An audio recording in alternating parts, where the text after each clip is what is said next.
Saya Nurwika Sari dan teman-teman saya nantinya dari kelompok 2 akan mempresentasikan makalah kami yang berjudul Perbedaan Teknologi Komunikasi dan Teknologi Informasi. Perbedaan teknologi komunikasi dan teknologi informasi itu sendiri, masyarakat awam kini masih belum tahu persis perbedaannya, diakibatkan karena belum dapat membedakan teknologi komputer atau teknologi komunikasi dan teknologi informasi. Hal ini diakibatkan kurangnya pengetahuan yang didapatkan dari sekolah-sekolah ataupun kuliah umum. Lantas, bagaimana teknologi komunikasi dan teknologi informasi sendiri itu berdampingan di kehidupan masyarakat? Simak penjelasannya. Assalamualaikum warahmatullahi wabarakatuh. Saya Eli Dawana. Saya akan menjelaskan tentang pengertian teknologi informasi. Jadi teknologi informasi atau dalam bahasa Inggris dikenal dengan istilah Information Technology or IT adalah istilah umum untuk teknologi apapun yang membantu manusia dalam membuat, mengubah, menyimpan atau menyebarkan informasi.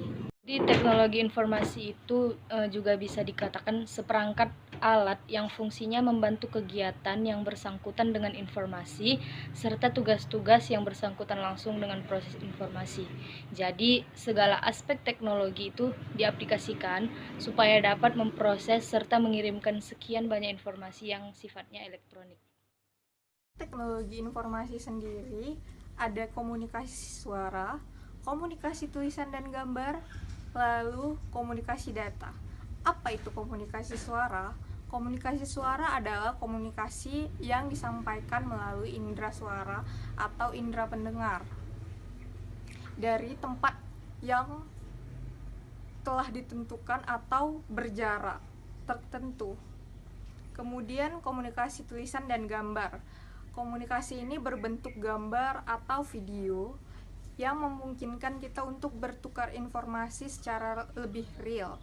Lalu ada komunikasi data. Komunikasi data itu merupakan data yang dikirimkan dari sebuah server dari jaringan-jaringan telepon atau jaringan telepon khusus.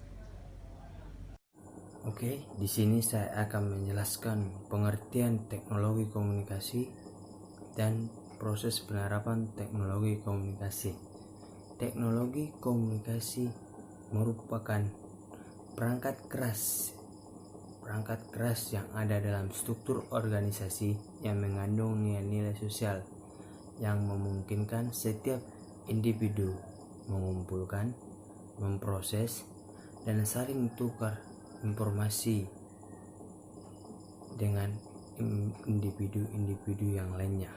Dari pengertian teknologi komunikasi tersebut itu memiliki beberapa contoh, antara lain televisi, radio, dan lain sebagainya.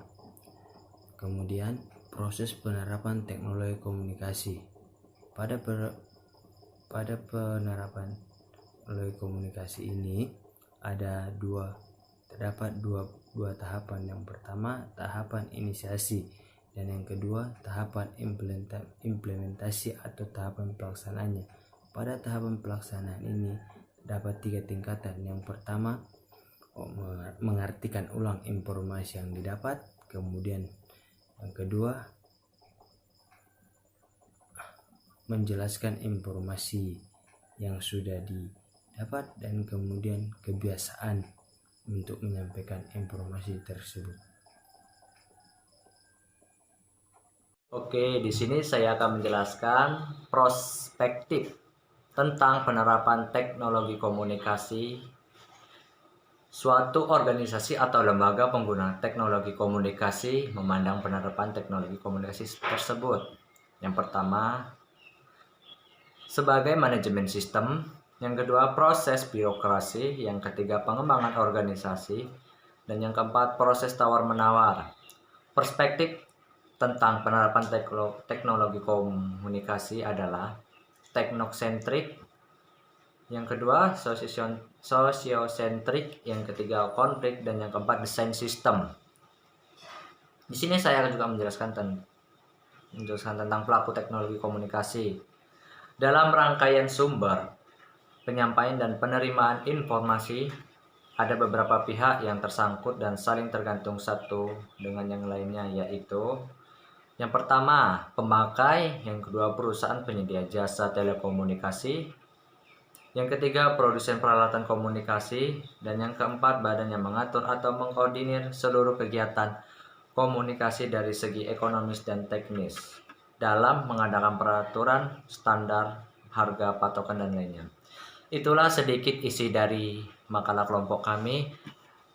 Lebih dan kurang kami mohon maaf, dan saya akhiri billahi taufiq wal hidayah. Assalamualaikum warahmatullahi wabarakatuh. Nah, yang terakhir, teknologi sudah tidak bisa terpisahkan dari kehidupan masyarakat zaman sekarang. Bahkan dapat dikatakan seluruh aktivitas manusia seperti bidang pendidikan, perkembangan teknologi, dan bahkan kedokteran telah mewajibkan adanya teknologi di setiap bidang infrastrukturnya. Pembelajaran jarak jauh, terus penelitian harus juga mempergunakan teknologi komunikasi itu sendiri. Lantas, seberapa pentingkah menurut kalian teknologi informasi dan komunikasi itu sendiri? Terima kasih telah menonton video presentasi kami. Kami harap kalian juga dapat memahami apa itu perbedaan teknologi komunikasi dan teknologi informasi. Sekian dari saya, wabillahi taufik wal hidayah. Assalamualaikum warahmatullahi wabarakatuh.